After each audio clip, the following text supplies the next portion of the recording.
Hello, my wonderful friends out there. People that have kept faith with this wonderful channel, I welcome you once again. My name is Felix Okeke, and this is Marriage Without Tears. If you have not subscribed to this very particular channel, please look at that red button by my side and subscribe immediately. That way, you can be assured of further productions. And I tell you, people that have subscribed to this particular channel, they have been sending a lot of comments, they have been enjoying themselves. And I pray that you will see the rationale in subscribing so that you do so just right now before we continue. Are you a married man or woman? Do you know where your wife is currently? Do you know what she is doing? Do you know what he is doing right now? If he or she is around you, please welcome him or her to join and watch this particular program with you. You will enjoy it both. Last time we discussed a topic. That topic simply says communication in marriage. The 7 signs of a healthy communication in marriage. And I know that you enjoyed it if you have had the privilege of it. But today, we are taking off from that same particular point. Communication is still what we are talking about today. But what is the topic for today? How to deal with poor communication in marriage. I discovered that poor communication is one of the major areas where so many relationships have fallen to the dustbin. Poor communication. It can do a lot of damage. It can cause a man and a woman to continually disagree over very, very little matters. It can cause a man to experience poor ejaculations during the process of intercourse. It can make a man to always see his wife as a competitor rather than a complementer. It can damage a lot of things. And we begin to ask ourselves, what is it all about? Let us look at what poor communication is and how and the things it can do, so that you can also take a comprehensive look at your own relationship and be able to itemize, be able to understand some certain dynamics that are at play within the concept of your own relationship. Once again, welcome to Marriage Without Tears channel. Our topic today is titled, How to Deal with Poor Communication in Marriage. How to deal with poor communication in marriage. We realize that this is an area where so many couples have failed in their marital life. And when you are communicating poorly in your marriage, there is a tendency for you to always misunderstand one another. How many times have you ever had a serious misunderstanding with your wife or with your husband, and you never actually seem to ask yourself, where is all this coming from? How come that we are always antagonizing one another? How come that we are always disagreeing? What is exactly the cause or the root cause of this very particular problem? Have you ever asked yourself that? How many times have you had the privilege of actually looking on the inside, or rather studying your wife to uncover some of the hard truths which is causing that misunderstanding? Today, as we look at this topic, I believe God that you are going to also take a look at your own individual relationship and come out with proactive measures that will make it possible for you to enjoy harmonious relationship in your home and in your marriage to the glory of God. How to deal with poor communication in marriage. What are the causes of poor communication in marriage? One of the primary reasons for poor communication in marriage is what I identify as poor self-esteem. Sometimes these things are picked up from our parents and we bring it as baggages, negative baggages into the relationship. If a child is brought up under a perennially poor condition, there's a tendency for him to look at money from a very terrible kind of perspective. Even at a later stage in life, when he begins to pursue wealth, he pursues this with a vigor. Pursues it with a vigor that is unparalleled. I mean, sometimes he sacrifices every other thing just for financial wealth. If a child is brought up under a poor family, there's a tendency for him to have inner doubt inside of him. That inner doubt, if left unhealed, if left uncured, it can lead to even inner doubt even in the marital home. So it takes a couple, it takes a partner who is able to sit back and study that partner very well to be able to uncover these things. Because if it's not taken care of, Low self-esteem can lead to all manner of things. It can lead to serious disagreements in the home. It can lead to a couple always competing with one another instead of complementing one another. It can lead to even quick ejaculation, for instance. It's like a man always trying to impress his wife. That is what leads to quick ejaculation during sexual intercourse. These are points of low self-esteem. When there is low self-esteem in marriage, there is always that inner doubt of never being enough. Never being enough. It can come from the man, it can come from the woman. It takes a long period of possibly career development and from his spouse that actually knows how to bring out the best in one another to conquer low self-esteem. Inferiority complex is terrible. I have seen it damage so many marriages. And I believe, God, that if you take a look at your own spouse and you find areas of inner doubt in him or her, that God will give you the grace to work on it and bring out the best there is in such a partner, so that you will actually enjoy your marriage. Communication in marriage can also be undermined where a particular partner has experienced some terrible experiences during childhood. I've seen people who were abused by either parents or their siblings or extended family relations during their childhood. Because of this abuse, the young man or woman goes into a marital relationship with a lot of fear inside of him or her, with a lot of distrust, and because of that, poor communication is what ensures. I have seen parents or guardians who damage the joy of their ebullient sons and daughters through what they call discipline. Instead of, discipling the fellow, you use harsh treatments, harsh words, acerbic words. You use all manner of things, crushing punishment to undermine the joy of that child. Before you know it, the child begins to live under the spirit of fear. By the time he or she enters into marriage, it is difficult for him or her to communicate effectively with the partner. I have seen all manner of things happen to children that are taken onto adulthood, and if left unresolved, certainly it can damage communication within the home. Rape, for instance, I've seen children who went through a rape during their, possibly their growing years. Rape has a way of damaging the joy of any woman. And I've seen women become so undermined the area of processing information from their spouses because a damage was done through rape. So it takes a partner who actually knows how to check, how to study the spouse to be able to uncover some of these things. I know of a lady who was always reprimanded.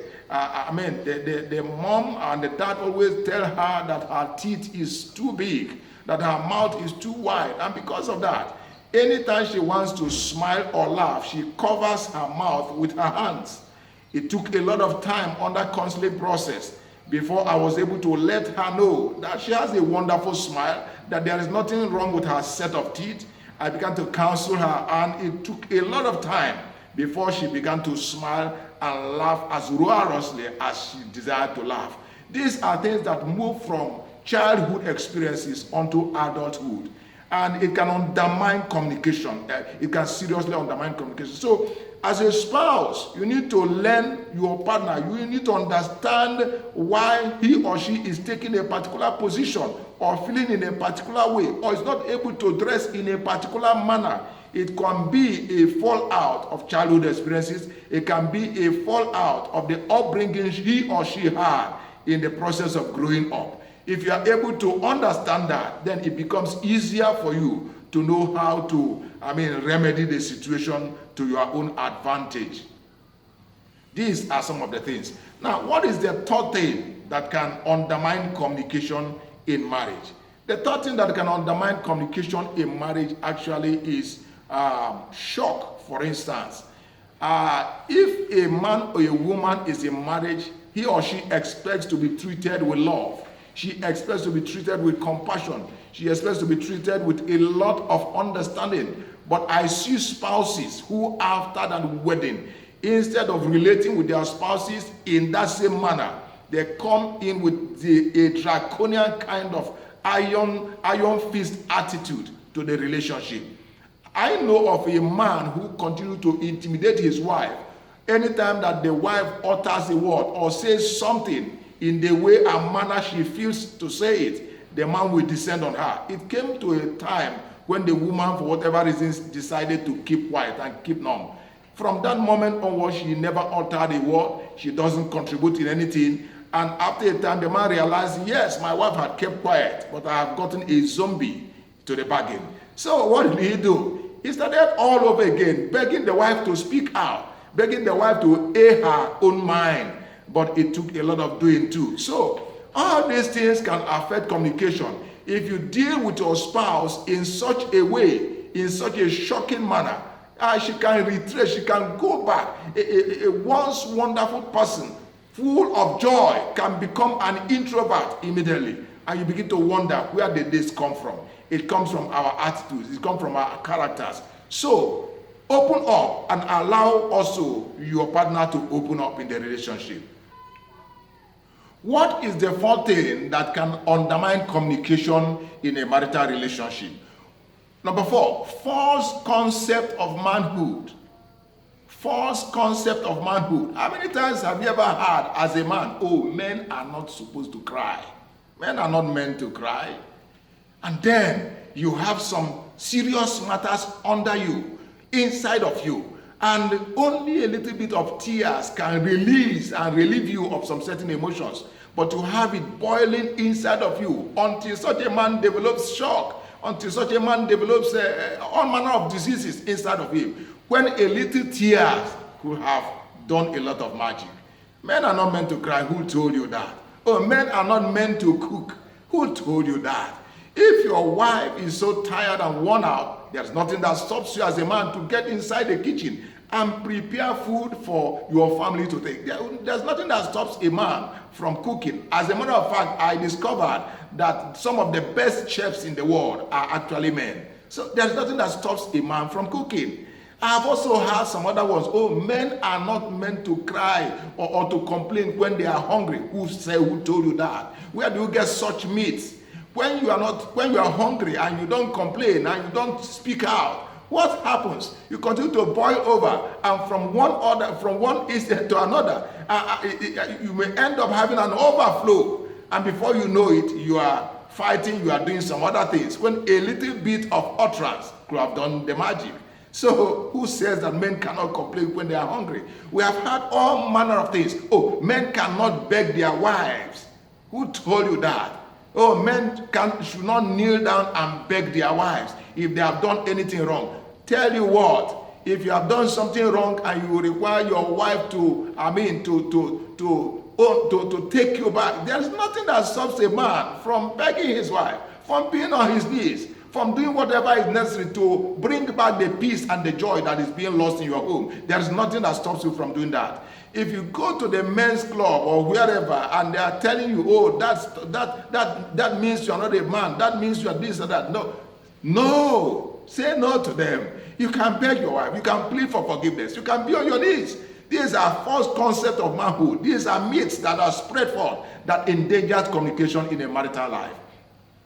I also want to look at the fifth one, false concept of spirituality.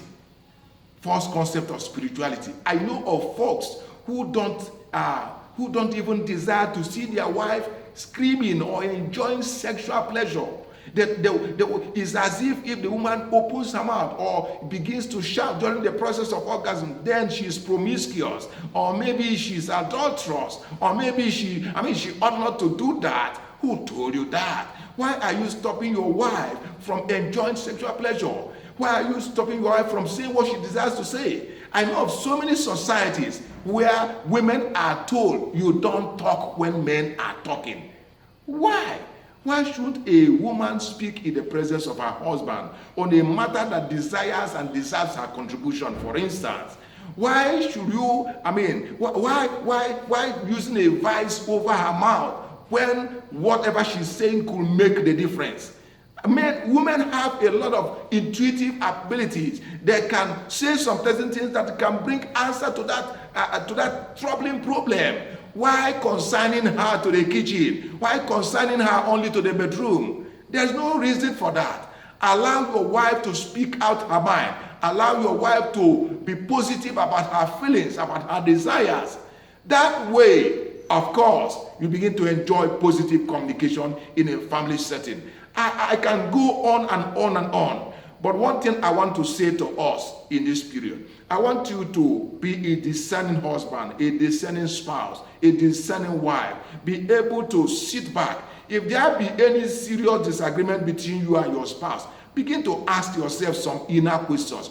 Why is my husband, why is my wife taking the kind of position she has taken? Why is she holding firm to the position she has held? What is the problem?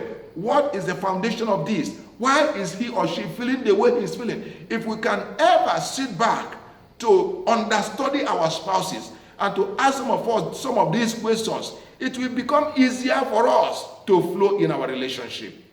Instead of sitting on our high horses and pointing accusing fingers and taking some selfish defensive positions, time has come for you as a man, as a woman in marriage, to always sit back and ask yourself some inner questions.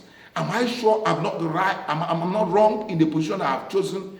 Have I actually listened to him or her enough?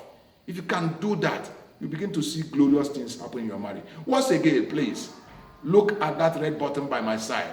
Subscribe to Marriage Without Tears. It will do your marriage a lot of good, I tell you.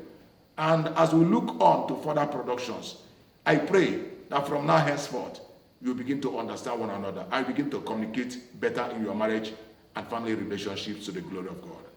Thank you very much and have a wonderful time.